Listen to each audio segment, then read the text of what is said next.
तो आप लिखिए intra uterine devices IUCDs।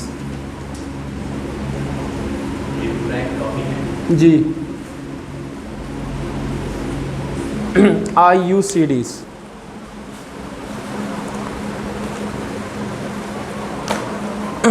IUCDs के फुल फॉर्म है इंट्रा यूटेराइन कॉन्ट्रासेप्टिव डिवाइसेस।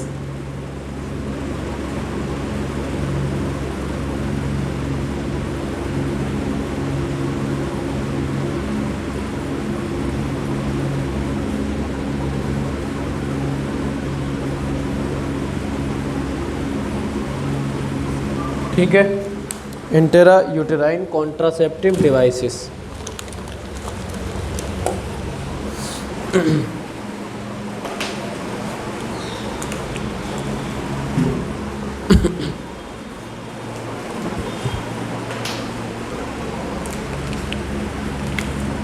देखिए इसमें कई सारी डिवाइसेस आती हैं। इसमें number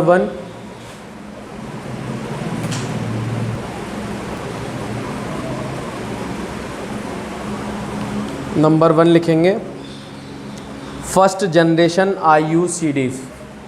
first generation IUCDs।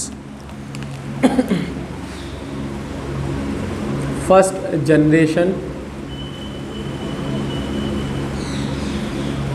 IUCDs।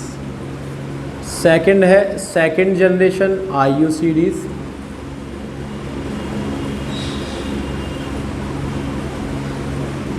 और थर्ड है आपका थर्ड जनरेशन IUCD।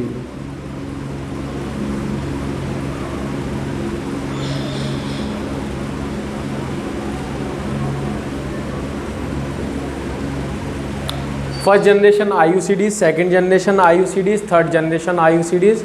ये कई तरह की 3 तरह की IUCDs हैं। अच्छा, IUCDs मतलब यूटेराइन डिवाइसेस हैं। ये वो डिवाइसेस हैं जिस तरह उनको हम इंसर्ट करा लेते हैं और इंसर्ट करा के उनमें से कुछ, अगर मान लो एग्जांपल है कॉपर टी, तो कॉपर टी अगर रिलीज़ हो रहा है तो क्या होगा?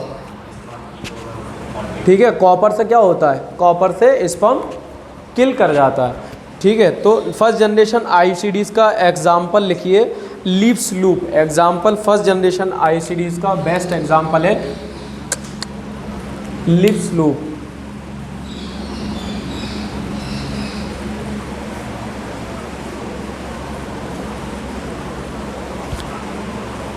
Leaps loop.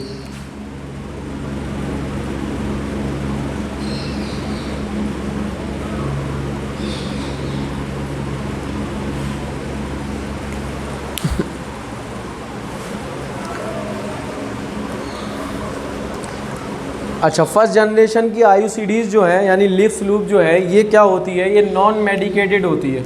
नॉन मेडिकेटेड और मेडिकेटेड का मतलब समझते हैं आप? नॉन मेडिकेटेड का मतलब होता है जिसको डॉक्टर की या फिर नर्स की लगाने की ज़रूरत नहीं होती है, जिसमें डॉक्टर और नर्स की कोई ऐसी अहमियत नहीं है, आप खुद भी कर सकते हैं लिप्स लूप। अच्छा, लिप्स लूप अगर आप देखेंगे तो ये डबल एस शेप्ड की होती है, इस तरह की एस शेप्ड की।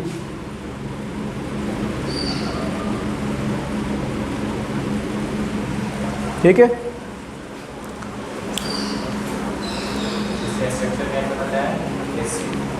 Double S shape, double S,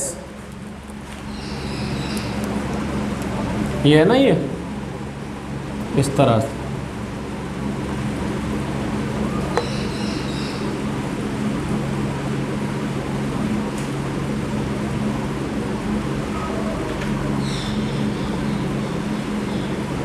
इसके ऊपर सवाल आया है नीट में, डबल एस शेप। ठीक है, और इसके साथ साथ इम्पॉर्टेंट बात यह है कि ये बेरियम सल्फेट की होती है। जो इसकी ये जो टेल है, ये बेरियम सल्फेट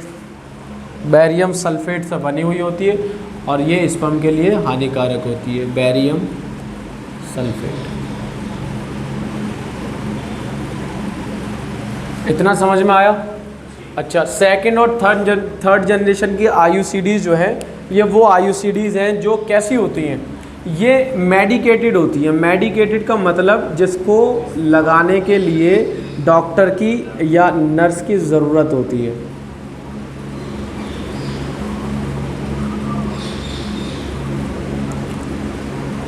ठीक है, जिसको लगाने के लिए डॉक्टर की या फिर नर्स की ज़रूरत होती है, उनको मेडिकेटेड IUCDs कहते हैं, ख़ुद से आप नहीं लगा सकते। तो इसमें दूसरे में बेस्ट एग्जांपल कॉपर टी है, मल्टी लोड 375 है बेस्ट एग्जांपल। सेकंड जनरेशन का बेस्ट एग्जांपल है मल्टी लोड 375।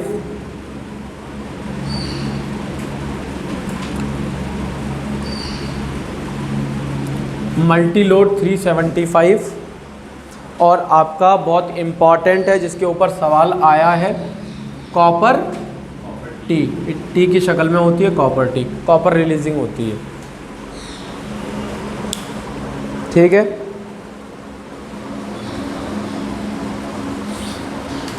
अच्छा, कॉपर टी जो होती है ये कॉपर रिलीज़ करती है, आपको पता ही है। तो बेसिकली ये इम्प्लांटेशन को रोकती है। तो इम्प्लांटेशन सवाल आता है कि ये क्या करती है, इम्प्लांटेशन को प्रिवेंट करती है। इम्प्लांटेशन को इसके ऊपर सवाल आता है, क्या कॉपर टी क्या करती है, तो कॉपर टी करती है इम्प्लांटेशन प्रिवेंशन।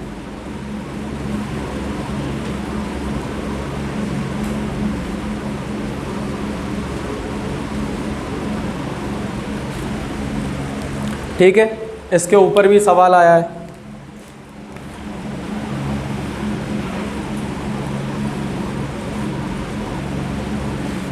समझ में आया? अच्छा, थर्ड जो IUCDs है ये भी कैसी हैं, मेडिकेटेड है, लेकिन ये हार्मोन रिलीजिंग है। कैसी हैं ये हार्मोन रिलीजिंग IUCDs है। और ये कौन सी, ये सेकंड जनरेशन की जो मल्टीलोड 375 कॉपर टी जो है कॉपर रिलीजिंग IUCDs है। क्या बोली जाती है ये बोली जाती है कॉपर रिलीजिंग IUCDs। तो सवाल आता है कि इनमें से बताइए वो IUCDs, वो मेथड बताइए IUCDs इंट्रायूटेराइन डिवाइसेस का जो बच्चा होने से रोकेंगी, वो कॉपर रिलीजिंग IUCDs वो हैं आपकी second generation IUCD copper releasing. ठीक है, अब थर्ड जनरेशन IUCDs जो कैसी हैं, कैसी बताई हैं हमने, ये बताई हैं हमने आपको hormone releasing IUCD, hormone releasing IUCDs। बात समझ में आई? Hormone releasing IUCDs। इसमें एग्जाम्पल लिखिए, प्रोजेस्टेरेट एग्जाम्पल है आपका प्रोजेस्टेरेट,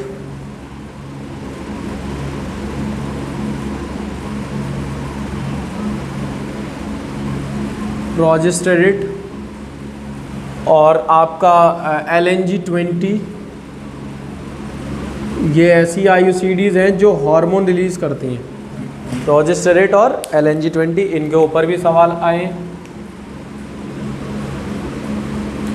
ठीक है, तो हमने क्या बताया, वो मेथड है, ये दूसरा ऐसा मेथड है IUCDs जो क्या करता है, इंट्रा यूटेराइन डिवाइसेस के में काम करता है, यानी कि यूटेरस में आप इस डिवाइसेस को फिक्स करेंगे। तो कौन कौन सी हैं, ये तीन तरह की होती है, first generation IUCDs, second generation IUCDs and third generation. पहली जनरेशन की IUCDs जो होती है नॉन मेडिकेटेड होती है, मतलब डॉक्टर की या नर्स की इसमें ज़रूरत नहीं पड़ती है। इसमें बेस्ट एग्जांपल लिप्स लूप का है, ये डबल एस शेप्ड की होती है, इसमें बेरियम सल्फेट होती है जो क्या कर देती है स्पर्म को जी। अब सेकंड जनरेशन IUCDs में मल्टीलोड 375 और कॉपर टी है। ये कॉपर टी और मल्टीलोड 375 कॉपर रिलीजिंग IUCDs बोली जाती हैं क्योंकि ये कॉपर रिलीज करती हैं। कॉपर टी का डायग्राम आप अगर देखेंगे तो इस तरह का डायग्राम आपको देखने को मिलता है। ठीक है, third generation IUCDs hormone releasing IUCDs है। ठीक है, हाँ, और क्या, ज़्यादा थोड़ी बड़ा होता है। ठीक है, LNG-20 को लेवोनॉर्जेस्ट्रॉल भी कहते हैं, लेवोनॉर्जेस्ट्रॉल।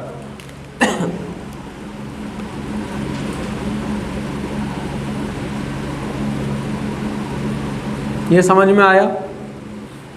तो ये वो मेथड है जिससे बच्चा होने से हम रोक सकते हैं।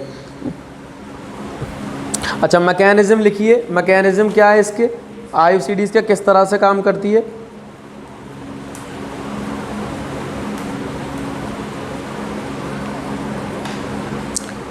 तो मैकेनिज्म में बेसिकली लिखेंगे at present the most widely accepted view, at present the most widely accepted view, at present the most widely accepted view is that, ये क्या करती है, हमारे यूट्रस के अंदर यानी फीमेल के यूट्रस के अंदर बहुत सारे केमिकल चेंजेस ला देती है। तो केमिकल चेंजेस जो हो रहा है वो उसकी मेन वजह आईयूसीडीज़ ही हैं। तो आईयूसीडीज़ की वजह से मेन यूट्रस के अंदर केमिकल बायोकेमिकल चेंजेस हो जाते हैं। तो लिखेंगे IUCDs causes foreign body reaction in the uterus,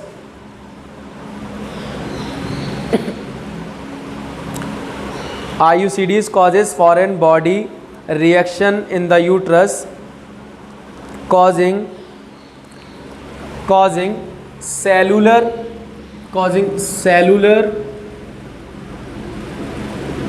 and biochemical changes, board के मतलब से लिखवाया है कि बोर्ड वालों को परेशानी ना हो। तो ये आप नीट का अगर देंगे तो वहाँ पर तो यही है ना कि ऐसी कौन सी आईयूसीडीज़ है जो बायोकेमिकल चेंजेस ला देती है, कहाँ पे, यूट्रस में। ठीक है, तो यूट्रस में भी बेसिकली एंडोमेट्रियम,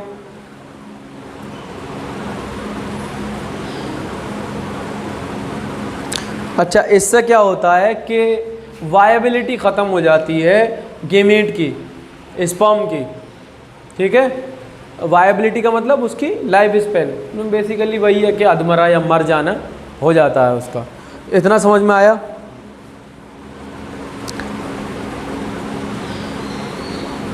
लिखिए medicated IUCDs produce other local effects, कुछ अदर इनके लोकल इफ़ेक्ट्स होते हैं वो लिखिए मेडिकेटेड आईयूसीडीज़ के। मेडिकेटेड ये सवाल आता है, medicated IUCDs produces other local effect, produces other local effect. तो मेडिकेटेड आईयूसीडीज़ के अदर लोकल इफ़ेक्ट्स क्या क्या होते हैं जो पैदा हो जाते हैं? लिखिए by altering the biochemical,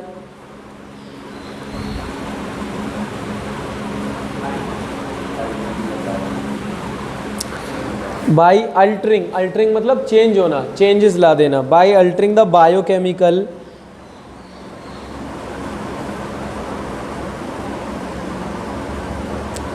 changes अकर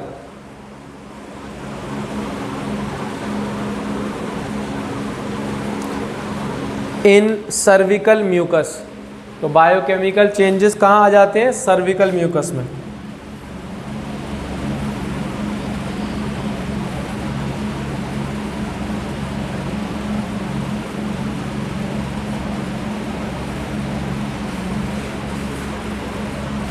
ठीक है, इतना समझ में आया?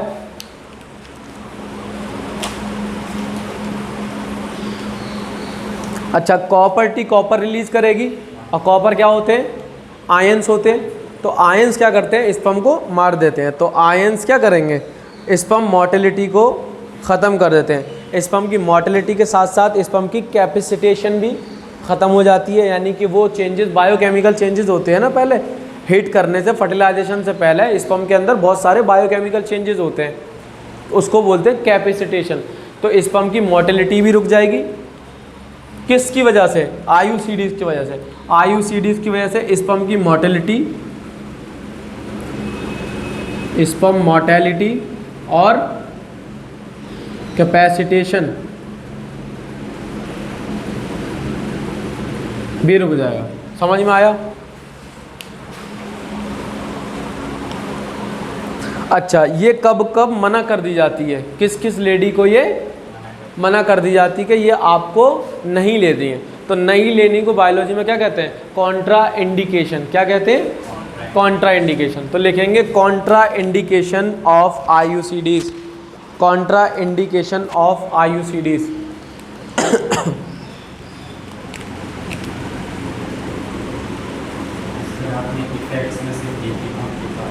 हाँ यही पॉइंट है बस, एक पॉइंट में 3 पॉइंट हो गए, 3 पॉइंट हो गए ना।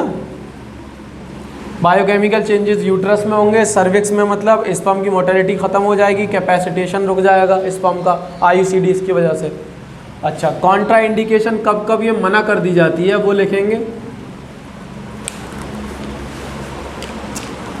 जब कैंसर हो सर्विक्स का एंड यूट्रस का, जब किसी लेडी को सर्विक्स का कैंसर, सर्विक्स कैंसर हो और यूट्रस का कैंसर हो, तो ऐसी लेडी को बहुत नुकसान पहुंचा सकती है आईयूसीडीज। ठीक है।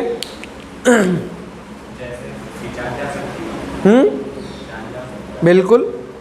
पीआईडी लिखेंगे, पीआईडी, वक्त पे अगर वो नहीं मिला इलाज तो जान भी जा सकते। पीआईडी, पीआईडी का मतलब होता है pelvic inflammatory disease. Pelvic inflammatory disease अगर किसी को है, पेल्विक रीजन में होती है इन्फ्लेमेशन अगर है, तब भी क्या करनी है? कॉन्ट्रा इंडिकेटेड है, मना कर दी जाती है, आईयूसीडीज नहीं लेनी। Pelvic, pelvic, pelvic inflammatory disease.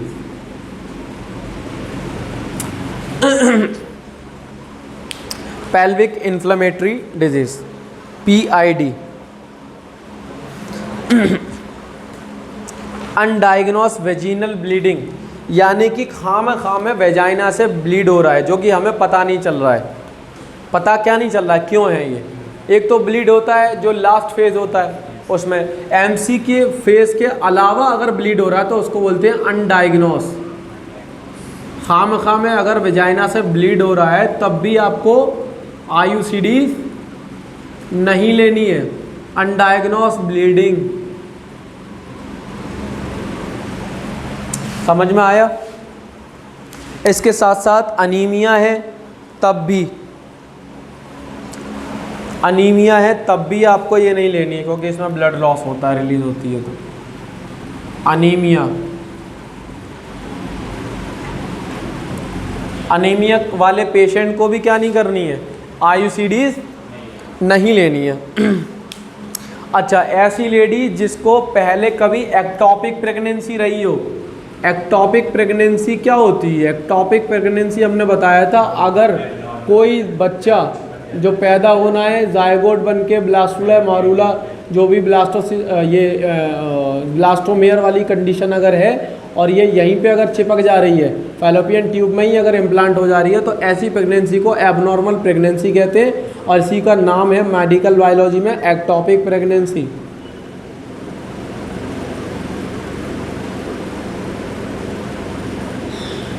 ठीक है। अगर किसी महिला को एक्टॉपिक प्रेगनेंसी रही है पहले तो उसको भी आईयूसीडीज मना कर दी जाती हैं।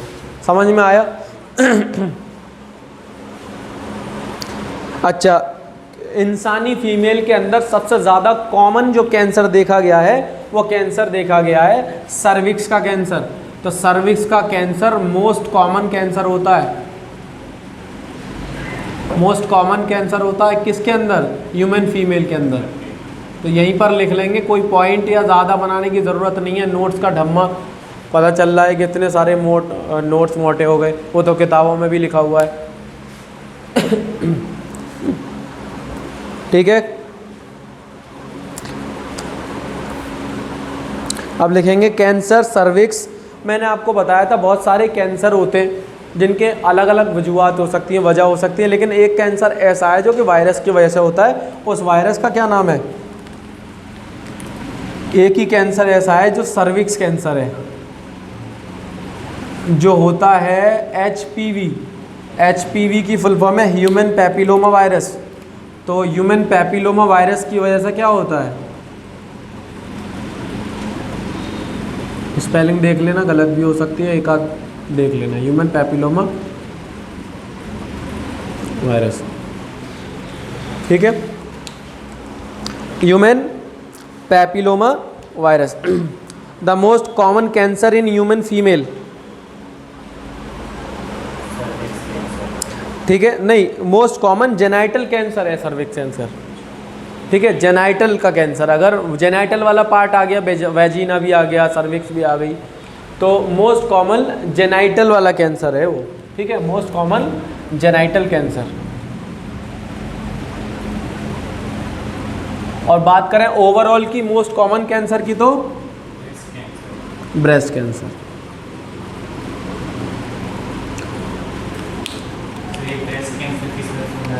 ब्रेस्ट कैंसर की बहुत सारी वजह हो सकती हैं।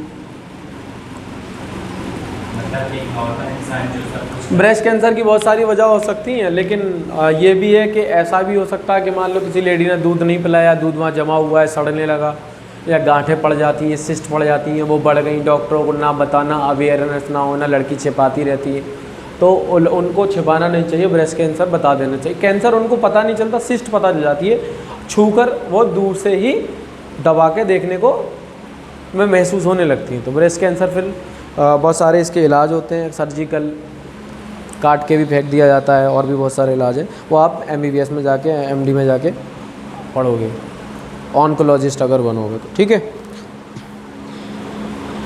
अब आपकी IUCDs हो गई ख़त्म, IUCDs हो गई ख़त्म। अब आप पढ़ेंगे ओरल कॉन्ट्रासेप्टिव पिल्स। अब ये वो डिवाइसेस हैं जो गोलियां तो नहीं है ना, ये डिवाइसेस हैं। अब आपको गोलियों से बच्चे को कैसे रोकेंगे हम, ठीक है। OCPs हमने शायद बता दिया है आपको, चलिए OCPs प्रीवियस लेक्चर में होगा।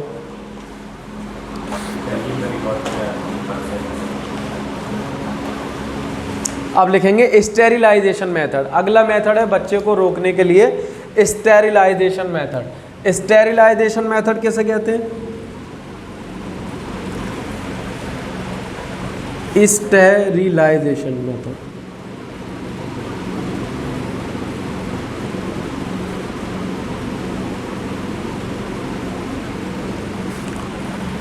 तो इंट्रायूटेराइन डिवाइसेस। और आज अगला मेथड है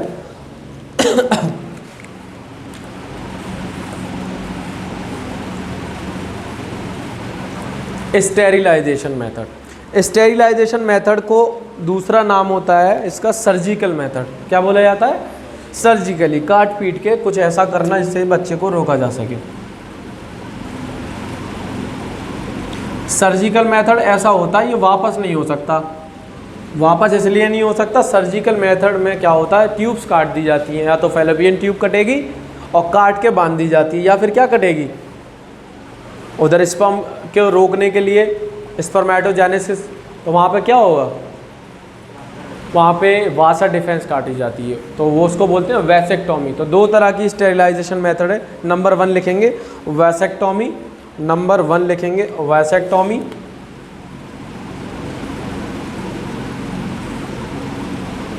और नंबर दूसरा लिखेंगे ट्यूबेक्टोमी।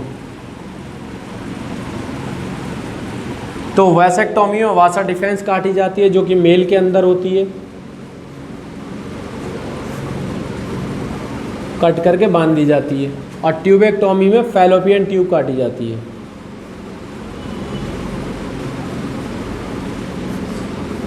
फैलोपियन ट्यूब काट दी जाती है, और इसमें आपका ये वाली टेस्टिस नीचे होते हैं।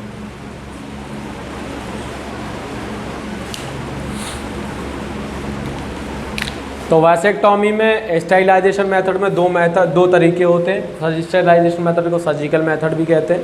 नंबर 1 इसमें वैसेक्टोमी आती है, इसमें वासा डिफेंस काट दिया जाता है, मेल के अंदर होती है, जो कि मेल की वो नस काट के बांध दी जाती है। और द ट्यूबेक्टोमी में फैलोपियन ट्यूब काट के बांध दी जाती है। इतना समझ में आया? ठीक है, एक बांध दी जाती है, और क्या। अगला लिखेंगे केमिकल मेथड। IUCDs आपको बता दिए हैं पिछले लेक्चर में, जाके देख सकते हैं। इधर आप देखेंगे तो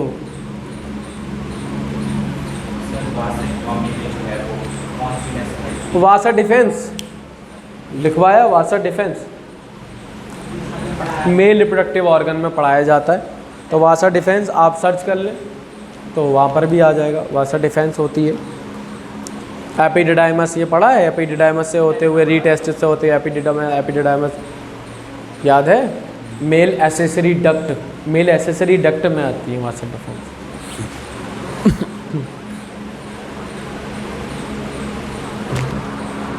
केमिकल मेथड को लिखेंगे, इसको, इस मेथड को स्पर्मिसाइड्स भी कहते हैं। ये स्पर्मिसाइड्स होती हैं 6। आप मेथड नंबर तो आप अगर ने डाल दिया है तो कुछ भी डाल लेना, नंबर यहाँ पे लिखेंगे केमिकल मेथड।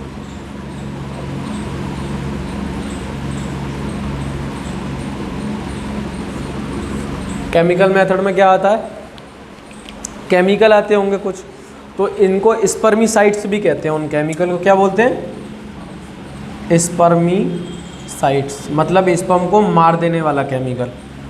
इससे बच्चा कैसे रुकेगा, स्पर्म को मार दिया तो बच्चा तो रुक ही जाएगा ना, फर्टिलाइजेशन ही होगा। तो स्पर्मिसाइड्स को क्या और कहेंगे, इट किल द स्पर्म।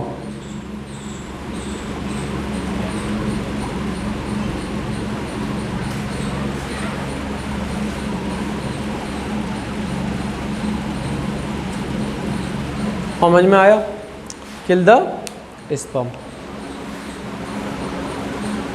अच्छा, ये किस फॉर्म में मिलती हैं, तो लिखिए दे आर अवेलेबल, स्पर्मिसाइड्स या केमिकल मेथड में बात कर रहे हैं कि ये किस फॉर्म में मिलती हैं। दे आर अवेलेबल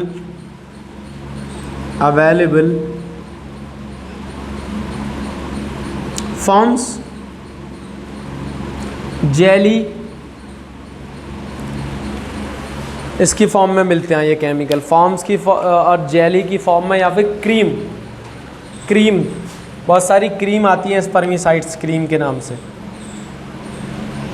लेकिन कारगर साबित इफ़ेक्टिव उतनी नहीं है जितना लोग किस पे भरोसा करते हैं, कॉन्डोम्स पे, फेमिडोम्स पे, यानी बैरियर मेथड में। जितना एक जो मेथड होता है बैरियर मेथड में ज़्यादा भरोसा करते हैं, ये फेल ज़्यादा हो चांसेस। और दूसरा वहाँ पे क्या होता है, बैरियर मेथड में एसटीडी और पीआईडीज़ के होने के चांसेस कम है, सेक्सुअली ट्रांसमिटेड डिजीज़ फैलने के चांसेस कम होते हैं वहाँ पे, समझ रहे हो आप। तो केमिकल मेथड में अगर बात करें तो ये किस फॉर्म में मिलती है, फॉर्म्स क्रीम्स की, जेली की, ठीक है। तो इसमें होता क्या है, तो लिखेंगे स्पर्मिसाइड्स कंटेन, स्पर्मिसाइड में क्या क्या होता है, तो लिखेंगे spermicide contain lactic acid,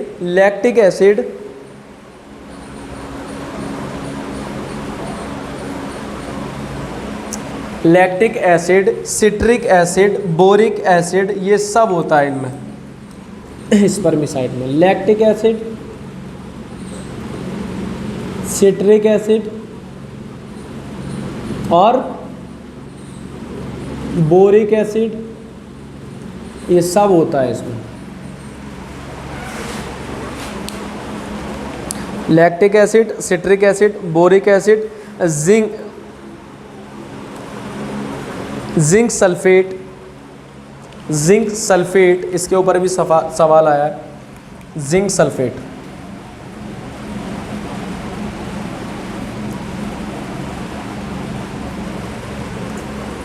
zinc sulphate और पोटेशियम परमैंगनेट,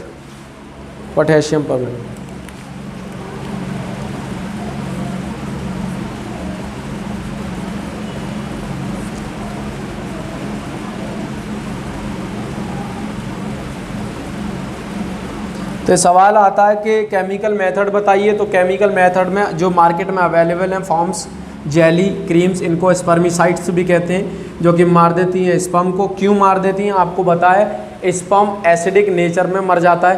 तो एसिडिक नेचर में मर जाएगा तो इसीलिए ये, अब देखो स्ट्रॉन्ग एसिड तो दे नहीं सकते ना भाई, स्ट्रॉन्ग एसिड से तो वेजाइना या सर्विक्स का वो पोर्शन जल सकता है। तो इसीलिए बहुत ज़्यादा इस हिसाब के एसिड देते हैं ताकि वहाँ पर भी हार्मफुल चीज़ें ना हो।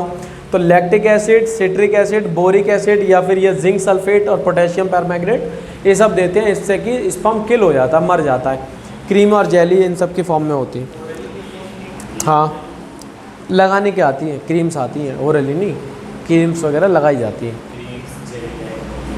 ठीक है, इंडिया में बहुत कम यूज़ होती है, इंडिया में आमतौर से सुना नहीं होगा, आमतौर से इंडिया में बैरियर मेथड ही यूज़ करते हैं कॉन्डोम्स वगैरह, या फिर ज़्यादा से ज़्यादा 6 महीने तक के लिए, 5 महीने तक के लिए कुछ ऐसा यूट्राइन डिवाइसेस यूज़ कर लिया। इम्प्लांट आता है, आगे मेथड बताएंगे, नॉरप्लांट, इम्प्लांट। लिखिए, they are not so much effective. किसके बारे में लिखेंगे? इनके।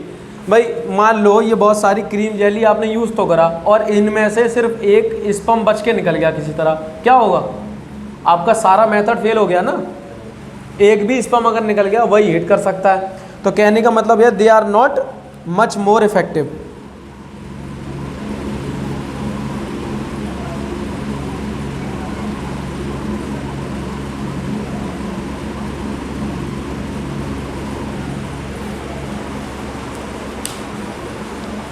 Therefore they are used therefore they are used, इसीलिए ये क्या किए जाती हैं कि ये उनके साथ यूज़ की जाती हैं। किन के साथ यूज़ की जाती हैं? कॉन्ट्रासेप्शंस के, सम अदर कॉन्ट्रासेप्शन के साथ में यूज़ की जाएंगी ये, डायफ्राम वगैरह या डच कैप वगैरह के साथ।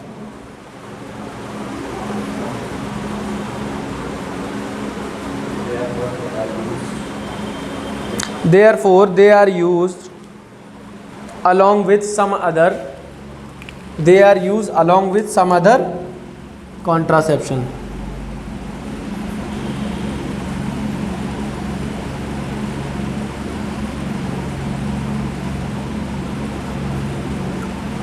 इनको ज़्यादा इफ़ेक्टिव बनाने के लिए दो चीज़ें यूज़ कर रहे होते हैं लोग। जेली वेली के साथ साथ, क्रीम्स के साथ साथ कुछ और मेथड भी और यूज़ करते हैं साथ में, ताकि इफेक्टिवनेस बढ़ जाए, यानी डायफ्राम वगैरह, वॉट कैप और डच कैप वगैरह। ठीक है, हार्मोन इंजेक्शंस भी आते हैं रोकने के लिए। तो अगला है हार्मोन इंजेक्शन मेथड। ठीक है, तो हार्मोन इंजेक्शन मेथड